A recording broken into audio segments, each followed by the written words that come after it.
Hello students, our today's topic is scope of ecology। ये आपका revision है, unit first का है ये। देखो, what are scope of ecology, क्या क्या स्कोप है। ये 5 ये पॉइंट आप नोट करिए। Applied ecology, forestry, range management, fish farming, wildlife management. Applied ecology जो इसका स्कोप है वो क्या कहता है, देखो।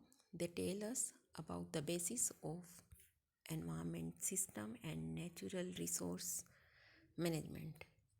ये इसकी branches. Applied ecology play vital role to understand ecosystem needs, problems and solution. Problems और उनकी सॉल्यूशन अप्लाइड इकोलॉजी के माध्यम से हम याद कर सकते हैं। They help us to in conservation of ecosystem, ecosystem के संवर्धन में। तो ये स्कोप है इसके इकोलॉजी के। फिर दूसरा है फॉरेस्ट्री। फॉरेस्ट शब्द आप जानते हो, वनों और जंगलों के लिए है। Forest are the basic need of every country, ये हमें पता है, हर देश की आधारभूत ज़रूरत है। फॉरेस्ट बिना काम नहीं चलता, हमें बहुत सारी सामग्री इससे प्राप्त होती है। So understand the mechanism of forest action is necessary to maintain the ecosystem. उसके बारे में ज्ञान होना ज़रूरी होता है, ये इकोसिस्टम के लिए बहुत ज़रूरी है। Forest are the natural source of water, पता है हमें। Forest are home of wildlife, जंगली जीवों के लिए फॉरेस्ट ज़रूरी है।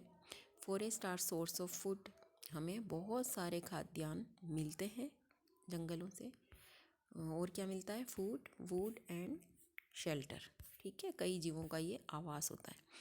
Forest keep environment neat and clean, oxygen प्रदान करता है जिससे एनवायरनमेंट नीट एंड क्लीन हो जाता है।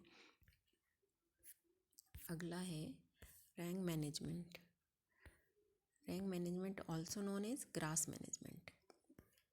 ठीक है, grassland play important role in ecosystem. They protect the land from soil erosion, जो मृदा का कटाव होता है उसको रोकते हैं grassland. They maintain the soil fertility and also work as a natural mulch. और नेक्स्ट है, they also source of fodder for animals. They also protect from water erosion, पानी के शरण को भी ये रोकता है। फिश फार्मिंग, ये स्कोप भी है इकोसिस्टम का। Fish are the source of food and nutrition, हमें पता है ये मछलियाँ क्या प्रदान करती है, भोजन और पोषण। So it's management is very important, महत्वपूर्ण है इसका मैनेज करना। Increase in population increase the demand of meet, but production of meat not fulfil the demand. जनसंख्या बढ़ने के साथ साथ इसकी ज़रूरत भी फिशेस की बढ़ती जा रही है, पर जनसंख्या के कंपैरिजन में ये डिमांड फुलफिल या पूरी नहीं हो सकती, इनकी कमी है फिशेस की। तो फिश फार्मिंग भी एक अच्छा स्कोप है। Fish farming is source that help us to fulfil the demand of meat. Fishes are good source of protein and liver oil. आपको पता होना चाहिए कि फिशेस से जो प्रोटीन मिलता है वो बहुत ही अच्छा वाला प्रोटीन होता है।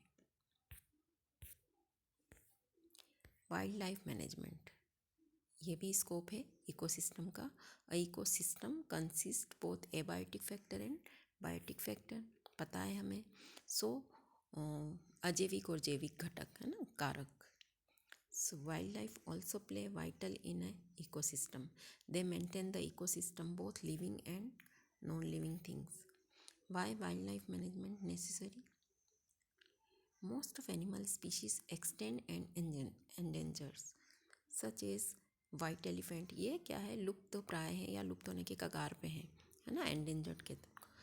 सच इज़ वाइट एलिफेंट्स, जैसे कि सफ़ेद हाथी, सफ़ेद शेर, पांडा वगैरह।